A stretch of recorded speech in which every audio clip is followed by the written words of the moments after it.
wrote a book. That's a big deal. What was the process, and why did you decide now was the time? Yeah, I'm definitely proud of the accomplishment because it's something that I never really set out to do early in life. And I've always had people kind of telling my story for me since I was about 12. And so I wanted to make sure that I finally got to tell my story. Sometimes when you're focused, whether you're a newscaster, a hooper, or a businessman, you have to keep blinders on. You can't look to the left or the right or listen to rumors or anything if you want to get to your ultimate goal. I was pretty good at that, and for those people that prayed for me, for the people that supported me, for everyone else, I wanted them to, you know, to see that their prayers and their thoughts mattered, and here's what happened. So it's kind of a love letter to those people that supported you while you stayed silent. I think so. I think it is also, I got a chance to really go back, and it was self-discovery. So one small thing, I've never had a grandmother alive, right? And so going back and speaking to my great aunt who was 95 years old and going to Tunica, Mississippi, where she's from, and getting a perspective about my father or other things. And she doesn't even know about basketball, but some of the things she told me about personality on the court and other things, I'm like, wait, okay, I see where I got that from. Or it really is a thank you to her for her resilience and her perseverance, and my parents. And the book really, to me, is about God's grace. It's about the people he puts around us in certain times in life. And so even if it was a moment, say, after the timeout, I come home, and my mother, who is in no way a show-offy or anything like that, she comes with a license plate and it says timeout. And with her spirit, the way that she was like, we're going to use this, we're going to show people you can have your worst moment, you can bounce back, we're going to start a foundation. And so if you really just think about, one, I'm a mama's boy. Two, the fact that what that narrative said to me is okay. Then it said, you know, you're going to be the #1 pick and go kill him and get the Rookie of the Year, right? You know, but what if she was negative? What if, oh my Lord, you know what I mean? You messed up. This is the worst thing you could have done. Right. And actually got sucked into the conversation of the entire nation. Right, but she's your mom and she's supposed to be there, right? And even maybe some people that aren't family, how they handle things. And it's really about people that give you an encouraging word, a coach that stuck with you, someone that told you the truth, friends that were there. So for me, I had a wonderful journey, but this was really to celebrate accomplishments and to thank God for the relationships he put in my life to sustain me. We're going to get back to the timeout. Yeah. But I wanted to talk a little bit more about just the process of being able to put kind of your life story on paper.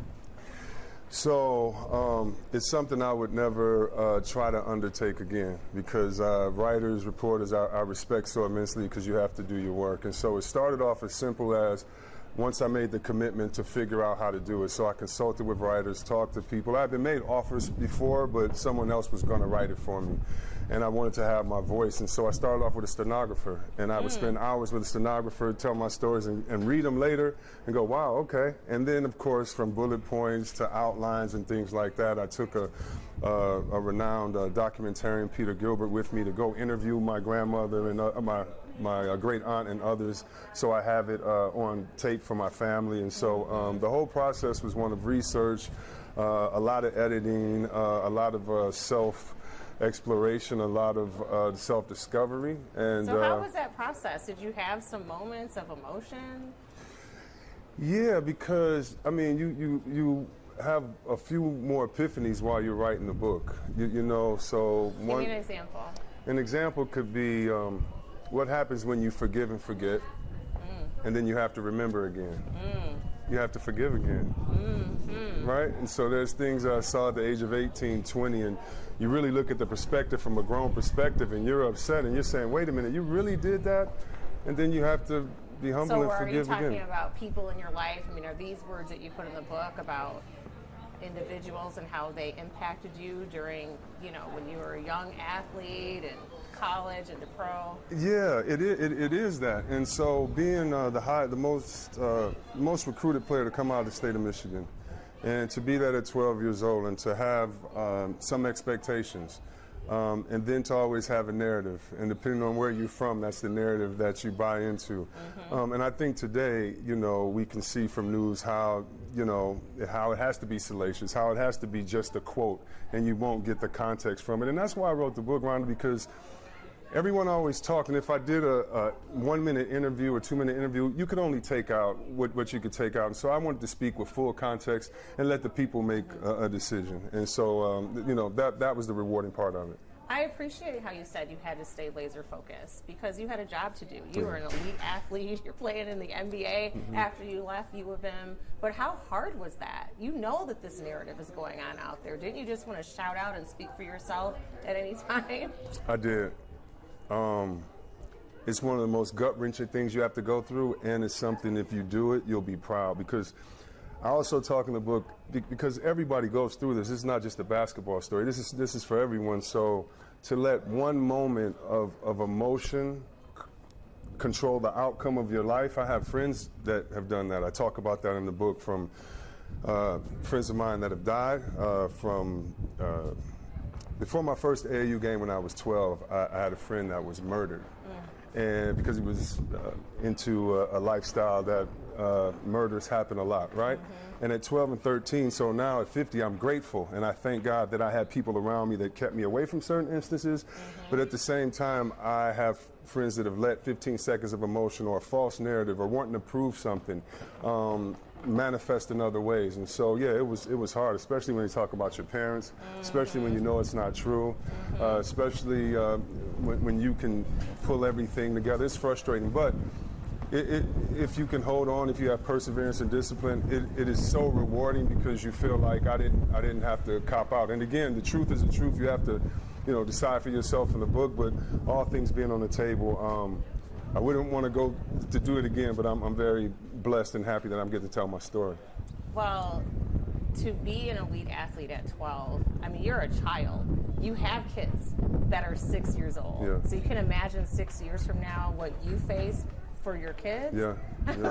No, I can't. But I also talk about guys that were inspiring Detroiters because I'm a Detroiter, and so if you read, let's say Jerome Bettis' book, he talks about the childhood that he had. If you talk to Derek Coleman, and so in no way do I want anyone to pity me because I have the heart of a Detroiter. It is what it is. That's what allowed me to say nobody believes in me anyway. Let us keep focused. This is the same thing. It was our attitude during our time in Michigan. It was our attitude after, and it's what made us successful. And I talk about that. My father working for GM for over 30 years, my mother being a teacher for over 30 years in the Detroit public school system. How could I not embrace the heart that they put in me, And so a lot of it is paying homage to, one of the greatest cities in the world, the greatest city in the world to me.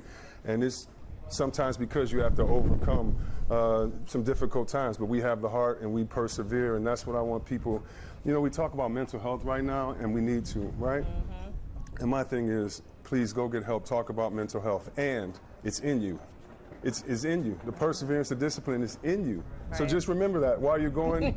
Just remember that along your way, and that's what I want to remind people, because at times you need people, and I needed people to remind me of that, and hopefully I remind people it's in them.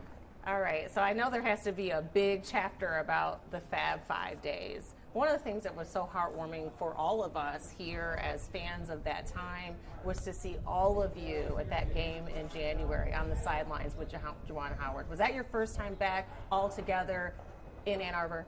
That was our first time back in Ann Arbor, our first time all together in Ann Arbor in 30 years. Wow, what was that like? It was awesome. It was awesome. But I have to start with it before that, Rhonda, with the fact that it was awesome coming together before we got on the floor. And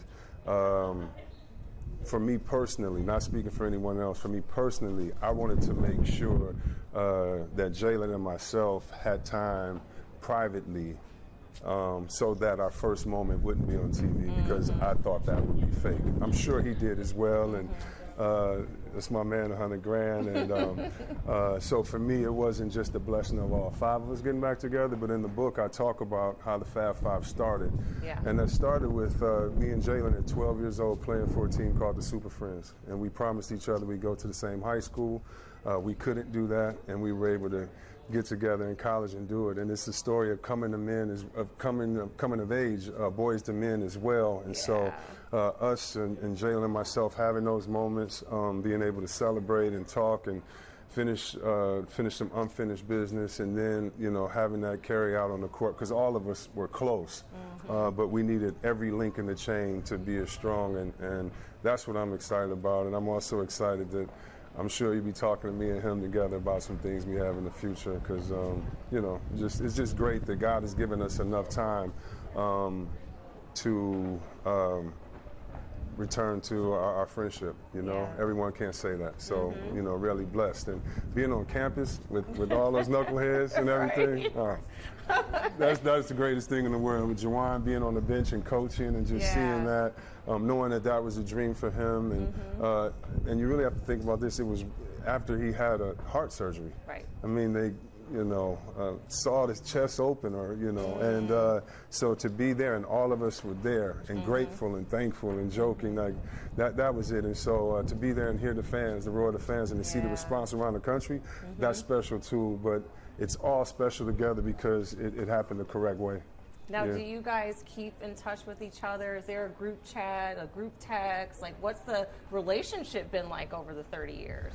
So there's probably been a group text for the last 10 years, you know, whether, you know, or during those times someone would respond or not, you know, you know, if I was mad or something, no. But no, the relationships are great. It's always been great. Honestly, it's been Jalen and myself, but besides that, it's been great. And we knew being who we were and having the first friendships out of all of us, how important it was, but how it had to be sincere, because that's how we started off, and we're in a wonderful place, and it just continues, and God is good, again, for giving us that time, and that's part of God's grace too. How many times do you have a 1 minute disagreement with someone and, you know, you don't see them? You know what I mean? So just very thankful. What is your relationship with the University of Michigan now? Now, that's a great question. I don't know why I wouldn't expect that one. So Jim Harbaugh asked me back about 3-4 years ago. I don't remember the time, but I was able to come back, and that was an awesome moment. He was very instrumental in bringing me back to the University of Michigan when they necessarily weren't happy about it. He had asked me 2 or 3 times. I didn't want to be a distraction to his program. We both wore number 4. He wanted to be hired at Michigan earlier. We had have a strong connection and a bond. So when he asked me back, I was just so happy walking on the field. So to start, my relationship with the fans is wonderful, and that means everything, because those are people from Michigan or either went to the school, not hired people. And secondly, I haven't had any communication. I talk in the book about going to see Warren Manuel years ago and what he said to me in the book, and I think that'll be interesting for people to read. And I think some reporters have connected the dots. But Michigan is a place that I love. It's a place that I want to be a part of. It's a place, the basketball program, not to speak on anything with the new coach, I'm sure he's going to do a wonderful job, and those kids work hard.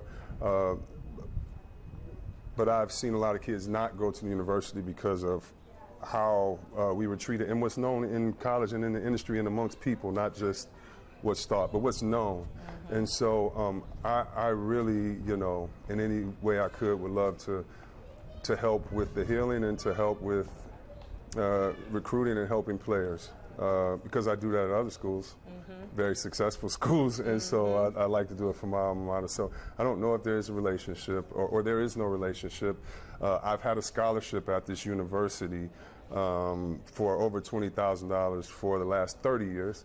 So I've made sure that we have children still going to school from the Detroit area. So I'm happy with the commitment that my family's made to the university.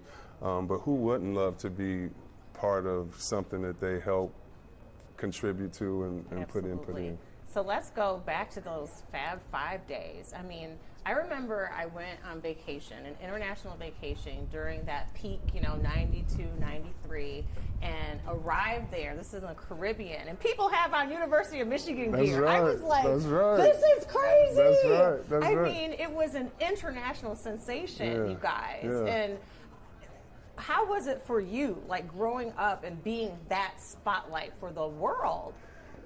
So, do you remember these times? So we didn't know. we didn't know who we were. We knew we were great and we knew this, but we didn't know other people knew. And so when we saw people with our jerseys and things like that, because we didn't have TVs in the dorm our freshman year, right? And so it was really good because we carried a chip on our shoulder. But seeing it after, and when I meet guys that tell me, you know, what time in their life it was and how it influenced them, because music and sports, guys that I see do that for me. And so to be a part of that is, that's one of the best things. Besides an old man going out there getting hurt on the basketball court today, thinking he can go play. But we didn't know. But that was just Detroit, Chicago, and Texas showing our talents to the world. Yeah. Do you still have those conversations with them about those days, like just reliving the spotlight on you, the elite level that you were? I mean, I don't know if 5 freshmen have started in an NCAA game since then. I know you were the first. We talk about it, and especially to encourage each other, and not necessarily about the moment, but what we have in us. Yeah. You know, so if a guy's chasing his dream, or I know what Jawan's going to do in coaching. I know what Jalen's going to do in philanthropy and in entertainment. I already know because the work ethic is there. And so sometimes, you know, you remind guys through talking about it. But most of the time we laugh and we act like those moments didn't happen. So, for example, I will call, I'll send a video, a tape off YouTube to Ray Jackson, and it'll be of him, I don't know, missing a shot or something like that. Shoot. And I'll be like, this happened all the time. And he'll send something back. So the banter in the locker room, that is still there. And if that wasn't there, we wouldn't be us. And so, yeah. We talk a lot of smack and have a lot of fun. And when it comes to football, they've never heard me and Jay that as loud on the text as they heard this past year. So they hate us right now. Detroit Lions. Oh, the Lions, this is baby. your town. Oh, you already know. Can you believe? Oh, yeah, I believe. I believe. Restore the roar. We're back, you know. And so, but just stuff like that, because really we just kill each other about the football teams and our teams, and so we back on top in the text, definitely. Well, I do want to jump to the Lions then because you brought it up. You know, it's been a long time coming for us to be at this stage. Yes. So I know you make your home in Georgia. You come back home to see your family, you know, every few weeks. What has it been like for you to see all of this? I love it. I mean, I'm like every Detroiter, a diehard Lions fan. So whether it's Billy Sims or Barry Sanders. Or Barry Sanders, hello, you know, coming from Gary Danielson, anyone, Rodney Peete. And so I just love our team, but I love the resilience, and I love how the city is stuck by him. I love how Dan Campbell put his heart on the line, you know, and that's what I talk about in the book too. Like, it's easy to tease him. You know, when he comes the first year and he says, we're going to chop you at the knees, it's easy. Yeah. But then he keeps believing and keeps believing. And just imagine the blinders he has on. Imagine the blinders the team have to put on for next year, right, to stay focused, because you can't listen to how good you were. And so I really just love the resilience. I love the heart. And, you know, I like his guts. I like going forward on fourth. And I like what he does. Like, that's the standard Let's now. get it. It's 4 downs. It's not 3 and you kick it. It's 4 downs and then we figure it out. Hey, they don't believe in us anyway. Let's go get it. So now we are in this new era with the NCAA basketball. There's name, image, and likeness. And what's that? Whenever we think about that NIL deal, many people go back and think about the impact of the Fab Five. And what if that was in place when you were around? Because you did so much for the university, for the NCAA, and we still talk about it to this day. So I'm sure you have some things to say about that. Yeah, it's just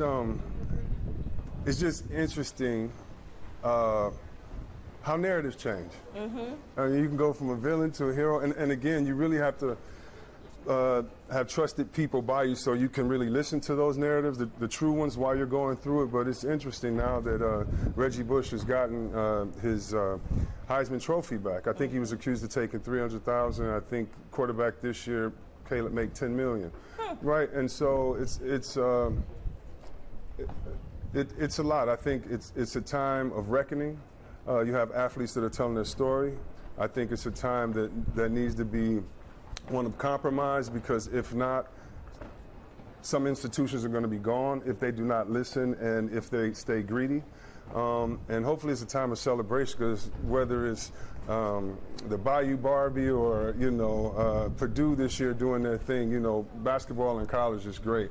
But yeah, there were a lot of old rich men that vilified young athletes through talking about the money when really the average fan didn't know it was the system of control, and they didn't want you to have relationships with people that you grew up with, because then they could control you more and they would make sure that they benefit off of all that. And so in this, I talk about that a lot. And also, Rhonda, like I went back and I interviewed Sonny Vaccaro, who was the head of Nike, who started off with Jordan and then did Kobe. And I talked to him about my situation. He knew very well, right? So what if it was a shoe company? What if it was someone else? What if you were supposed to and it never got to? You know, so there needs to be a lot of discussion about this and a lot of understanding from people, and just put yourself in the situation, not of doing anything illegal, not wanting to take money, anything like that, but if you put yourself in the situation, it usually will help you see if it makes sense or not. Like, don't just jump to the headlines. And so with this, I had to be very factual and make sure that points were in order so that the credibility and validity of it would be there. And so I'm glad I did my research in that. And also, NIL has a long way to go, because whereas Caitlin Clark or Rookie of the Year, or this guy, or Heisman Trophy winner gets a lot of money, Caleb, there's still so many players that name and likeness means so much that I hope that it balances out. But that's something that we talk about on the text. You know, what if it was, you know, what if it was now? And it goes to injuries. You know, I played with guys that had injuries in college that are suffering them today from it and don't have health care. Like, it goes so deep. So we could sit here and talk all day. You want to have an NIL special? Do you harbor anger? I don't harbor anger. So my goal in life is to not become bitter, right? Because you see so many people that walk in a room and they drain all the energy out. And you know they may be hurting, you know there may be a story, but you really don't have time you can't fix it. And so I never wanted to be those people, and I think most of those people have a right to be bitter, right? And so for me, forgiveness has been something that I've definitely been working on. I need forgiveness. I want to give forgiveness. But no, I'm not going to let it make me bitter, because if it were to make me bitter, then I would have to look at it through their lens. I look at it through the lens of, I was a really good player, child prodigy at 12. I was a convenient, I was a convenient scapegoat, and that's how life goes sometimes. But at the same time, I don't want that anger to manifest in other ways. If it did that, I really would lose. You know, when people bully you or talk junk, if they change your actions or your character, they win. Yeah. And trust me, it's hard. Trust me. You know, you want to scream. You want to say, look at that reporter. That reporter told 3 lies in the paper and did this and that. Don't y'all see? Like, you want to. Every reporter, you want to go, wait, but you didn't say this and that. And you will go. You'll go crazy. Trust me. And so to find your sanity, you have to find peace, and the more good people you keep around you, the more you stay focused. Hopefully, you can find that peace. Well, you have a great family foundation, and I have to imagine that it's been able to keep you grounded and supported your whole life. It has. I mean, when my father had the life that he had, and I went back again to Mississippi where he was born, and I went to the Abbey Plantation where he found out at 12 that his mother passed away, and at 12 years old, he raised his brothers and sisters for 4 years. Wow. Doesn't that sound crazy? I'm talking about in a house where unimaginable. And but this is the story of Detroiters. I mean, you know, right? And so I'm proud that I made it through it, but I can't take credit and say we're the only ones. However, it's sobering. And so in going back and doing the research and really finding out why he would say find a job you love, or why he would have the discipline that he had, because I was mad at him as a youngster. And that was another thing with all these stories. I'm like, do y'all know who my dad is? How could I? What are you talking about? And so just really being thankful, and I found out so much from just the research that I did, and if anything, it's a great present to my family, because it's a lot of truth in there. So the title, By God's Grace, why did you choose that? Because I think that God's grace is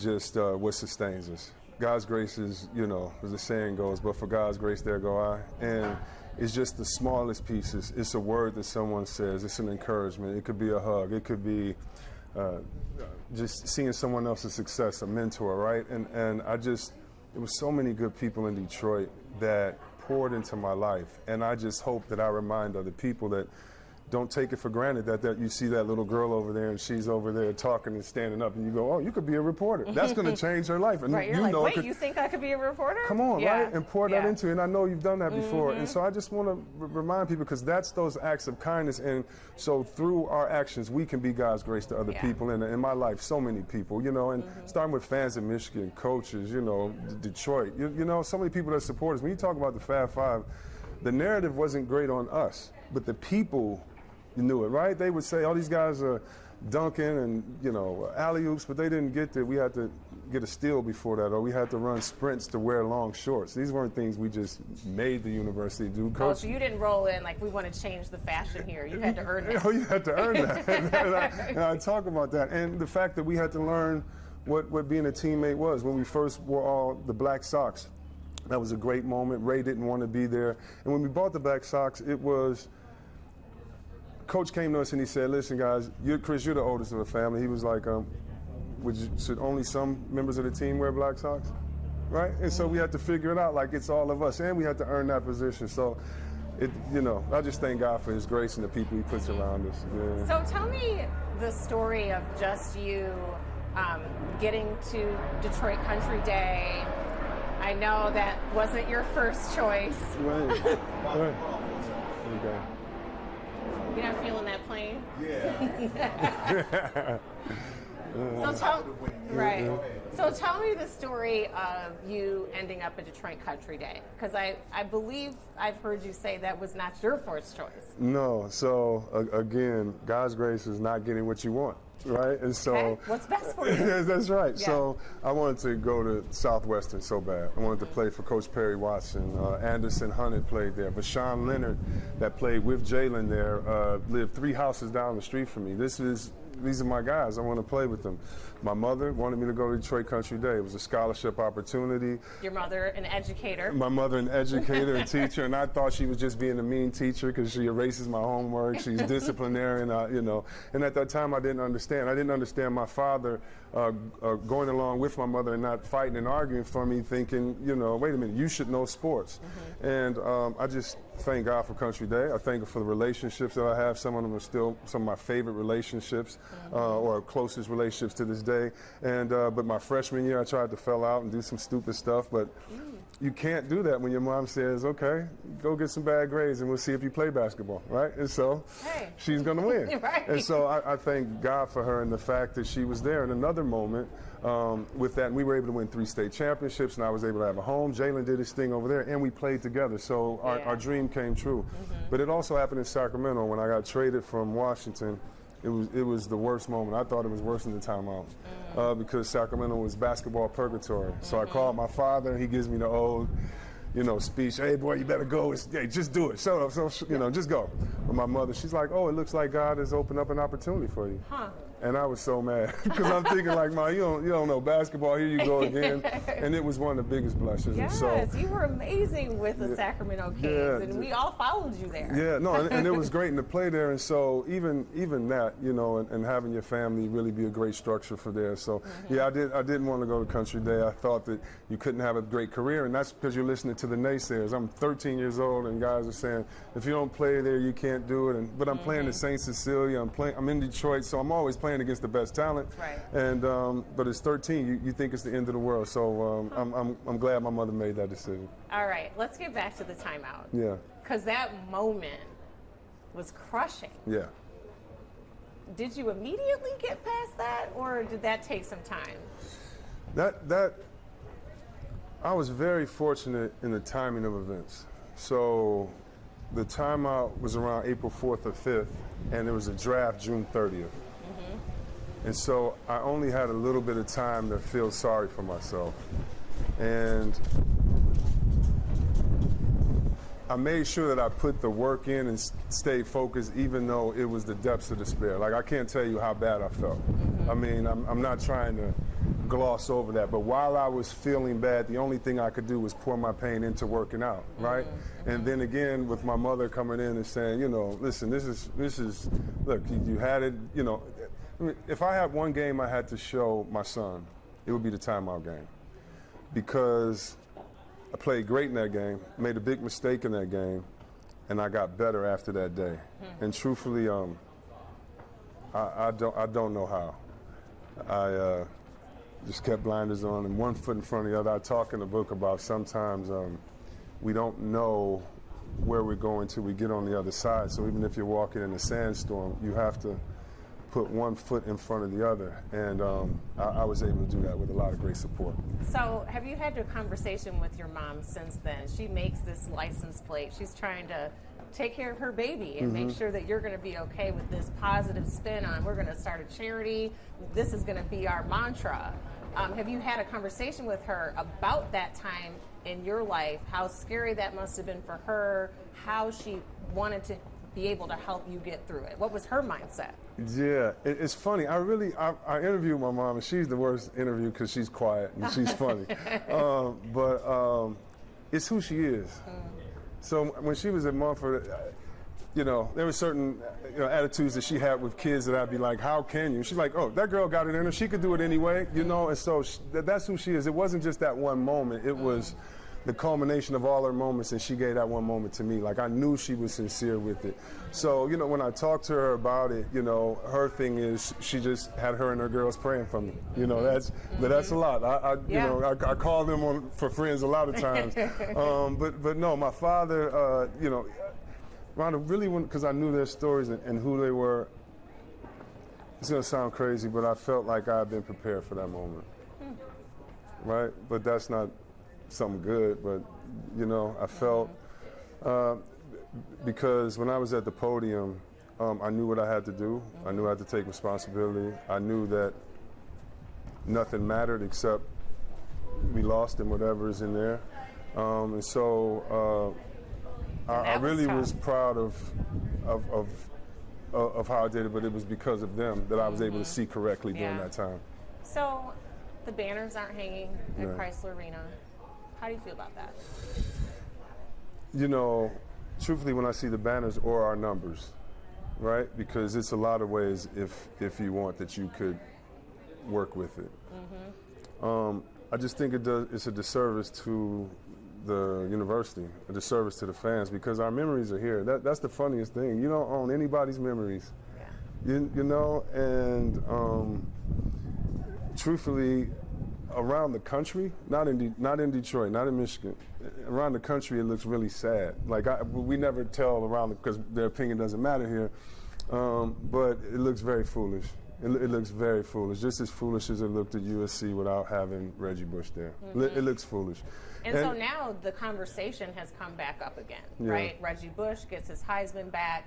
What's going to happen about University of Michigan? So do you talk to anybody, or are you just sitting back to see what happens? I just sit back and see what happens. Ask Jay Rose. He's, some people ask Jawan, but I just sit back and hope for the best, because it can also consume you and make you go crazy for something you have no control over. It seems like you really have learned how to protect your mental health. I've had to, because if not, so many people can control how you feel. And so, but you have to be honest. And the honest truth is, I love Michigan. I wish we were celebrated there, because regardless, we're ambassadors for Michigan wherever we go. And the university should be very thankful for that. Yeah, and we try to be great representatives. And so I think in this day of athletes taking back their stories, I think it's a way to do it amicably and keep moving forward. We all have scholarships. We're all a part of it. It's like, but it's not cool to just go out and brag about it or to challenge them. But hopefully some people that went to the University of Michigan are in the decision making, because I could understand being hired and have to be part of an organization and it not being as much as having gone to school there. I couldn't imagine, the difference in passion that must take. Right. You mentioned that part of your book does cover this and conversations you've had with Ward Manuel. How much do you get into Ed Martin and that relationship and what happened there? I get into Ed Martin a lot. I talk about from the first day I met Ed to the end. I interviewed lawyers, parole officers at that time, people very familiar with the case at that time, because I wanted people to hear quotes from other people and get mad at them for saying it. So I talked about how much I loved Ed. I talked about what he did for the basketball community. Don't want to give too much away, but our whole relationship is in there. And I think the great thing about it is if you see the context of it, it'll make sense. It won't just be sound bites about a guy giving somebody an incredible amount of money that it's no way. And Rhonda, I'm going to tell you the spoiler after we get off of here, because you can frame it in a much better way than I can right now. And I would hope that that you frame it in that way where, not speaking the truth or not, but it's in the book and there's proof. But you frame the spoiler in a way where people still have to read it. And I think that there was a lot of context I didn't give at the time to, I won't say protect people because they didn't need protection. Because you were a kid at the time. I was a kid at the time. Speaking about being protected. Yeah, exactly. And there were a lot of adults in there. And I'm very happy that the proof is in the pudding, Rhonda. And one of the great things about Country Day that many people don't know is the NCAA, MHSAA, tried to take the banners down at Country Day. So Country Day had to prove this. And they proved it. They're high school. There were great people involved, like Mr. Dennis Archer and Mr. Schilling and others. However, they don't have the resources of a large university. And so that has always troubled me. But I think when people read the book and get into the context, they'll see it, and it's all there. But to be part of the university is nothing, I would love to be. Yeah. So on a lighter note, you went to Detroit Country Day. You went up and down this one road that no one seems to be able to pronounce, probably every day while you're at school. Is it Losser or Lasher? It's Losher. In the middle. Losher? It's Losher. I promise you, when I would stop and get a sub at the gas station on the corner, right there, yeah, we call it Losher. So everybody wrong. Oh, this is great. Thank you. Thank I don't you. have anything else. Is there anything else you want me to touch on? The only other thing is that Detroit culture is big in the book because it's my life. So I talk about from going to the Northwest Activity Center to roller skating, a school craft, to a bunch of great things growing up on 6 Mile, and how you had to play every sport when we grew up, football, baseball on the side, those type of things, so tackle on the side in the middle of the street. So I talk a lot about the things I didn't have, such as I wanted to be part of the Cadillac Club and others, as a kid and driving and dreaming. So I'm really excited that a lot of people have told me they love the influence Detroit had in my life. And so hopefully Detroiters feel well represented. Absolutely. Yeah.